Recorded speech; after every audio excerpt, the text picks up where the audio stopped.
In the high valleys of the Italian Alps, the wind does not blow, it whispers. Even in the middle of summer, the glacial air bites the skin.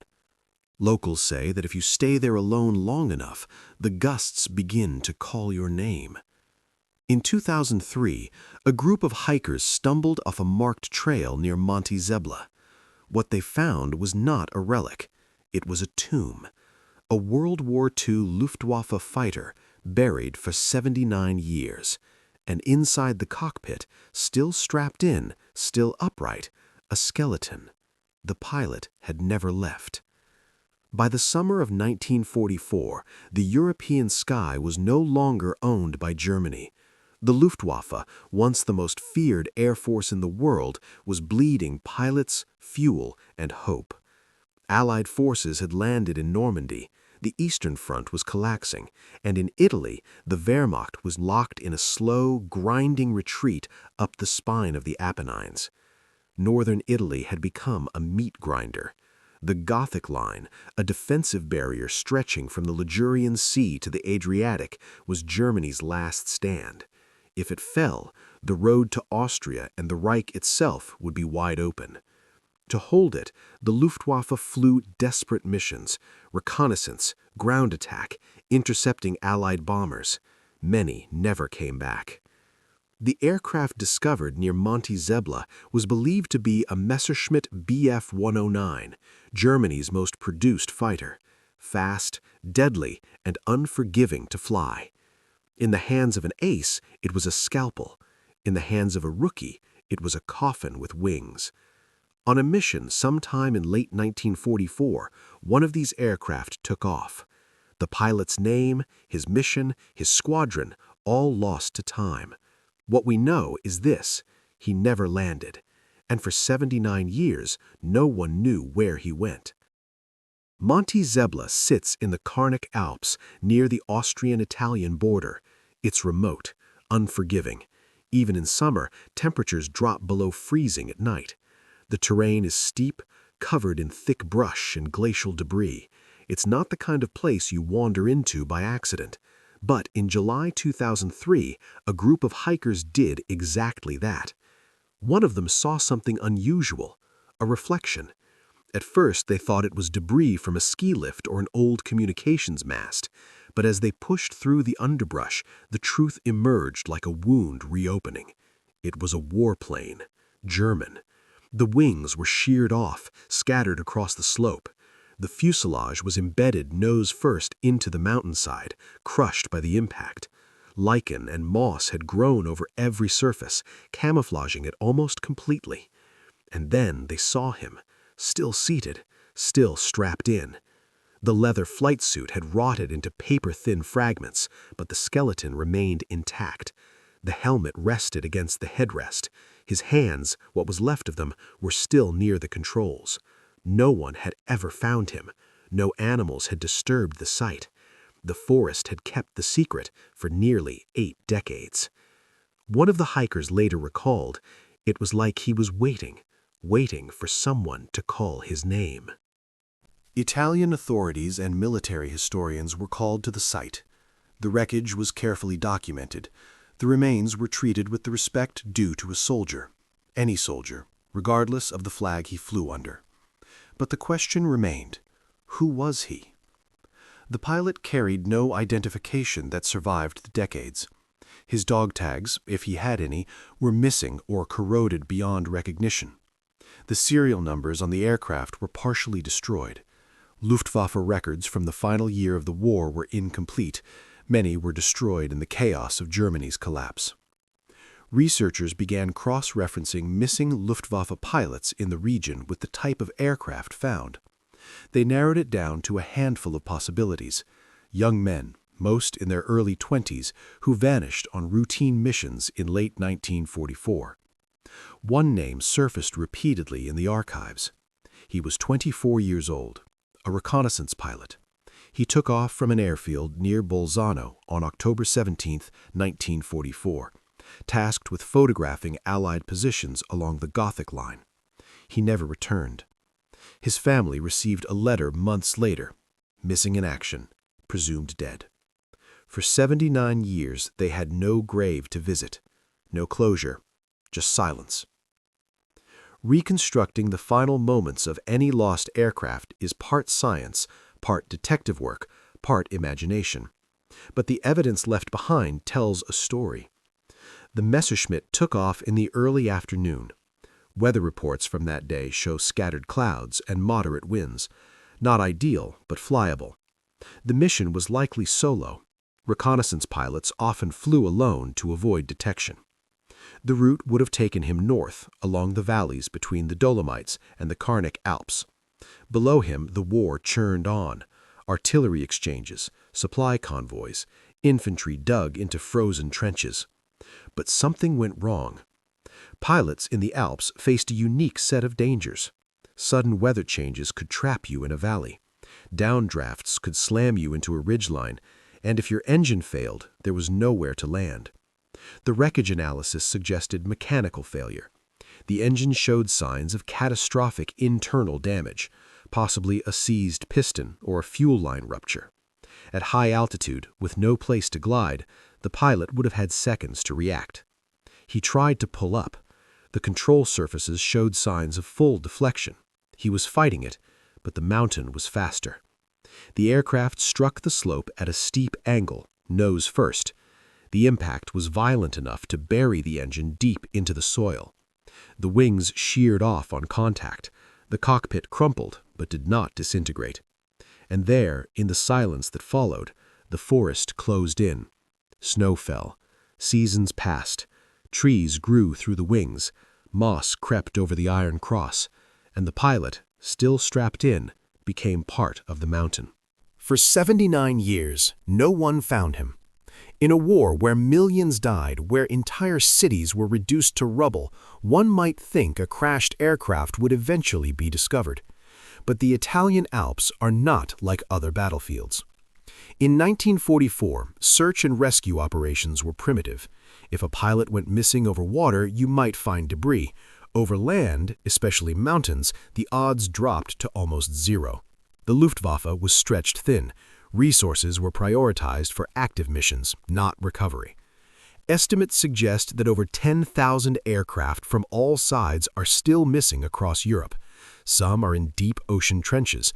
Others are buried under farmland, forests, or glaciers. The crash site at Monte Zebla was particularly well hidden. The nose-first impact buried much of the fuselage. The wings, broken and scattered, blended into the rocky slope. Over decades, vegetation consumed the wreckage. From the air, it was invisible. From the ground, unless you were within 10 meters, you'd walk right past it. Nature had built a tomb and kept it sealed. It's likely that people had passed near the wreck before 2003. Hunters, shepherds, hikers. But the dense underbrush and the angle of the slope kept it hidden. It wasn't until that group in 2003 ventured slightly off-trail that the secret was finally broken. When authorities arrived, they treated the site both as a crime scene and a war grave. Every piece of the aircraft was photographed. The pilot's remains were carefully extracted. Despite the decay, enough bone structure remained for forensic analysis. DNA testing was attempted, but extracting viable samples from bones exposed to decades of freeze-thaw cycles proved difficult. Dental records were compared against Luftwaffe archives. Uniform fragments were analyzed, and slowly, piece by piece, the identity was confirmed. The pilot had a name again. He had a family, some of whom were still alive. And after 79 years, he was finally going home. In 2005, the pilot was laid to rest at the German War Cemetery in Kostermano, near Lake Garda. It's a quiet place, overlooking the water, where over 22,000 German soldiers are buried. His family attended the service. Some had never known him. He had died before they were born. But they came anyway, because closure, even 80 years late, still matters. One relative, a niece, said, "For my mother, he was always just a story, a name on a letter. Now he's real. Now we can say goodbye." Parts of the aircraft were recovered and sent to aviation museums in Italy and Germany. The propeller, twisted and scarred, became a centerpiece exhibit, a reminder not of glory, but of loss. The discovery at Monte Zebla is not unique. Every year, lost aircraft from World War II were still being found. In 2012, a P-38 Lightning was pulled from a glacier in Greenland, perfectly preserved after 70 years. In 2018, a Lancaster bomber was discovered in a German lake, crew still inside. In 2020, a Japanese Zero was found in the jungles of Papua New Guinea, vines growing through the cockpit. Each discovery brings closure to families who thought they would never know. It reminds us that war doesn't end when the treaties are signed. It echoes forward, through generations, through landscapes, through silence. Today, a small plaque marks the spot where the aircraft was found. Hikers still pass by. Some stop. Some leave flowers. The mountain remembers. And now, so do we. The story of the pilot found at Monte Zebla is not about heroism or villainy. It's not about which side was right or wrong. It's about a young man who climbed into a cockpit one autumn morning in 1944 and never came home. He was someone's son, maybe someone's brother. Perhaps he had a sweetheart waiting, a letter half written in his barracks. We'll never know what he thought in those final moments, whether he felt fear or peace or nothing at all. But we know this, for 79 years the mountain held him, the forest kept him company, the wind whispered his name to no one. And when he was finally found, he was brought home, not to fanfare, not to parades, just to rest. Because every soldier, no matter the uniform, deserves that much. The story doesn't end with the burial. In the years following the discovery, something unexpected happened.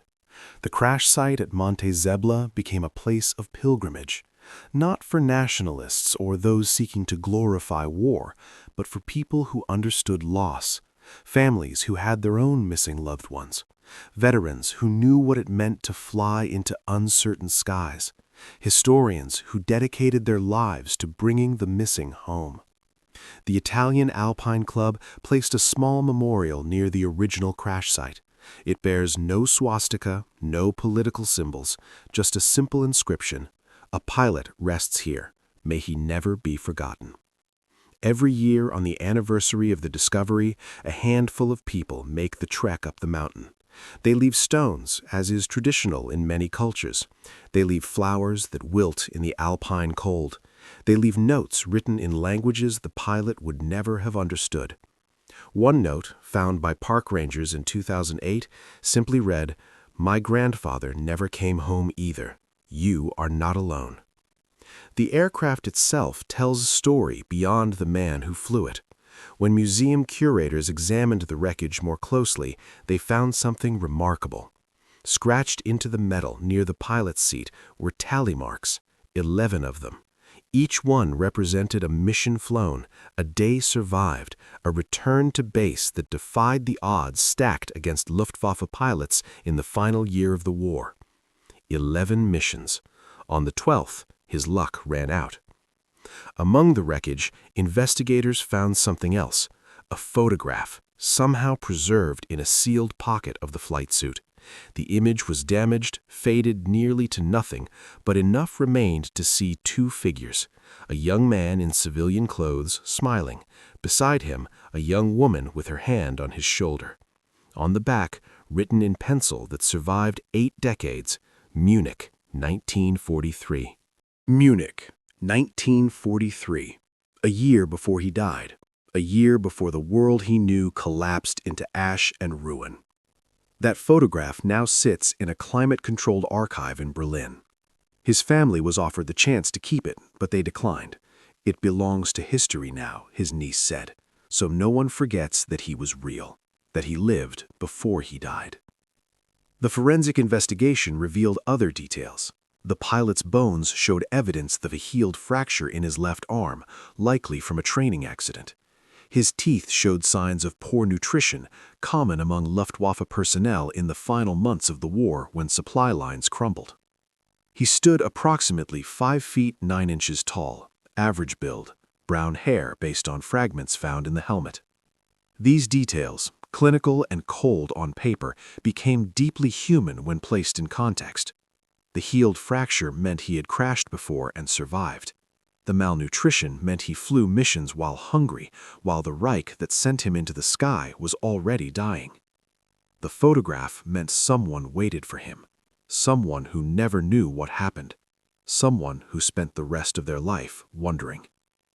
Researchers eventually traced the woman in the photograph. Her name was Anneliese. She had married someone else in 1947, 3 years after the pilot was declared missing. She died in 1998, 5 years before his body was found. She never knew he had been recovered, never knew where he had fallen. In interviews she gave late in life, she spoke about him only once. He promised he would come back, she said. I waited as long as I could. The discovery at Monte Zebla sparked a broader effort across Europe. Aviation archaeologists, amateur historians, and government agencies began collaborating to locate and identify other missing aircraft. Advanced technology helped. Ground-penetrating radar could detect metal signatures buried under meters of soil. Satellite imagery could spot anomalies in forest canopies that might indicate old crash sites. Melting glaciers, a grim consequence of climate change, began revealing aircraft that had been frozen in ice since the 1940s. In 2007, a team of Italian and German researchers used the lessons learned from Monte Zebla to locate another crash site, just 30 kilometers away. This time, it was an American B-24 Liberator that had gone down in 1944 during a bombing run over Austria. The crew of 10 was still aboard. Unlike the German pilot, they were quickly identified through dog tags and dental records. 8 of the crew members had families who were still alive. 2 had no living relatives, their bloodlines ended by war or time. The repatriation ceremonies became media events covered by news outlets across the world. But those who attended said the cameras missed the most important part. It wasn't the military honors or the speeches by officials. It was the elderly woman, daughter of the tail gunner, who knelt beside the flag-draped coffin and whispered, "Hi, Dad. I'm sorry it took so long." Back at Monte Zebla, the forest continues its slow work. The crater left by the impact has filled in naturally. The trees that grew through the wings have been carefully removed, but their roots remain, intertwined with the soil that once held the aircraft. In spring, wildflowers bloom there. In winter, snow covers everything, silent and white, the same snow that fell the year he died. Local guides sometimes bring tour groups to the memorial. They tell the story carefully, emphasizing not the politics of the war, but the human cost. One guide, a man named Marco, whose own grandfather fought in the Italian resistance, says he approaches it this way: "I don't tell them about the Luftwaffe or the Allies. I tell them about a boy who wanted to fly. And I tell them he never stopped flying, not until the mountain caught him." The Messerschmitt Bf 109 was a machine built for killing. It shot down Allied bombers, strafed ground troops, fought in dogfights that left the sky streaked with smoke and fire. But the one at Monte Zebla never fired a shot on its last flight. It was on a reconnaissance mission. The pilot was there to take photographs, to gather intelligence, to observe. He was not hunting, he was watching. And in the end, it made no difference. The mountain killed him just the same. There's a technical term in aviation, CFIT, controlled flight into terrain. It means the aircraft was functioning, the pilot was in control, but circumstances, weather, visibility, or error led to impact. The investigation concluded that the Monte Zebla crash was likely CFIT combined with mechanical failure. The pilot knew he was going down. He tried to avoid it, but physics and fate conspired against him. What the official report doesn't capture is the terror of those final seconds. The altitude alarm screaming, the stick pulling back with all his strength, the ground rushing up through the clouds, the last thought that passed through his mind before impact. Did he think of home? Did he think of Anneliese? Did he pray, or curse, or simply brace for the end? We'll never know. The cockpit kept his body, but not his thoughts. The mountain kept his story, but not his voice. In 2015, a German television crew produced a documentary about the discovery. They interviewed the hikers who found the wreck, the forensic team who identified him, the family who buried him, and the museum curators who preserved his aircraft. The documentary aired once, late at night, and was never rebroadcast. Too somber, the network said. Not enough resolution. Audiences wanted closure, and this story offered only questions.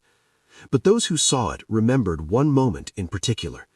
The niece, now an elderly woman herself, standing at his grave in Costermano. She placed her hand on the headstone and said, "I used to think it was cruel that he was alone for so long, but now I think maybe it wasn't. Maybe the mountain was kind. Maybe it let him rest in peace while the world tore itself apart.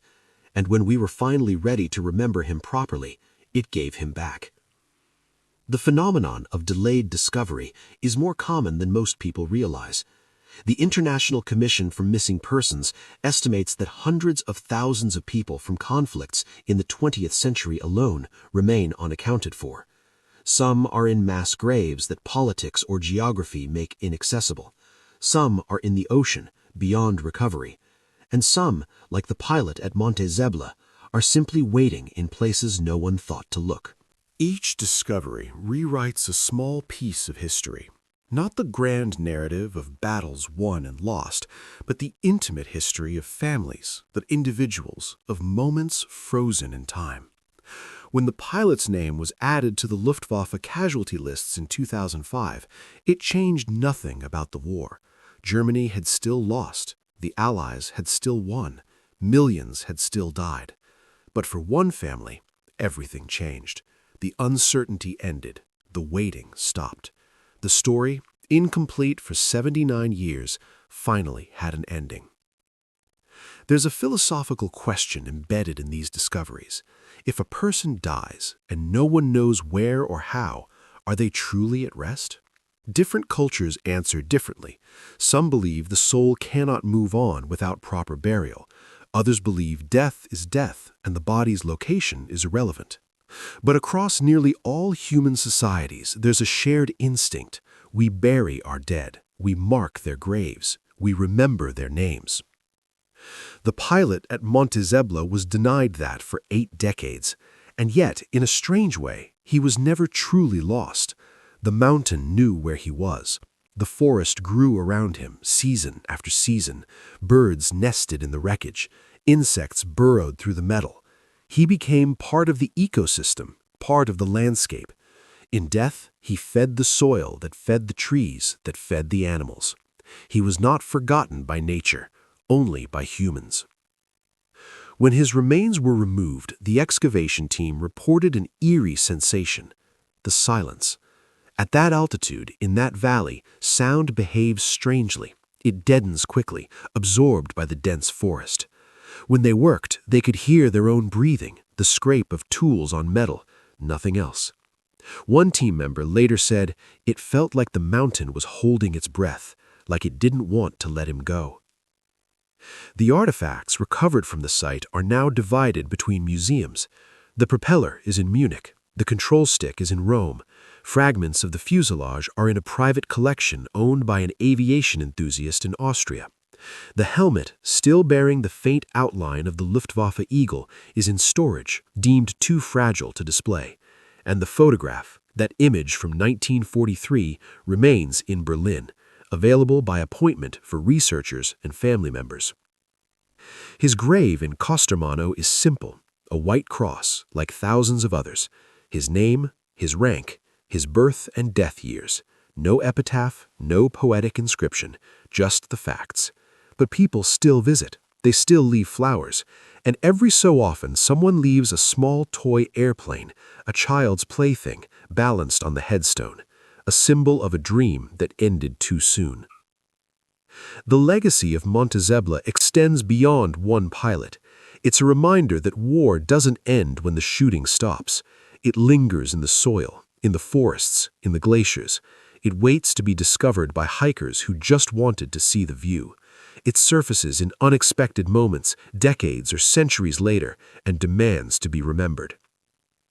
In 2020, another aircraft was found in the same region, this time an Allied fighter, an American P-47 Thunderbolt. The pilot was identified within months, thanks to better record-keeping by the U.S. military.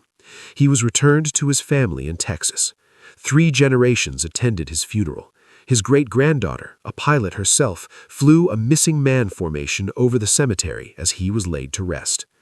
These stories are connected, not by nationality or politics, but by the simple fact of loss. Every aircraft that went down carried someone's son, someone's father, someone's friend, and every recovery is a small victory against the erasure of time. The German pilot at Monte Zebla has no living descendants. His bloodline ended with him. But his story lives on in the archives, in the museums, in the memories of those who found him. He is no longer missing. He is no longer forgotten. He is accounted for. And perhaps that's the closest thing to peace any of us can hope for, to be remembered, to have our story told, to be brought home, even if it takes 79 years, even if the mountain has to give us back, even if the only people who attend our burial never knew us in life. Because in the end, we all deserve to rest, we all deserve to be found, and we all deserve someone to whisper our name one last time before the wind carries it away.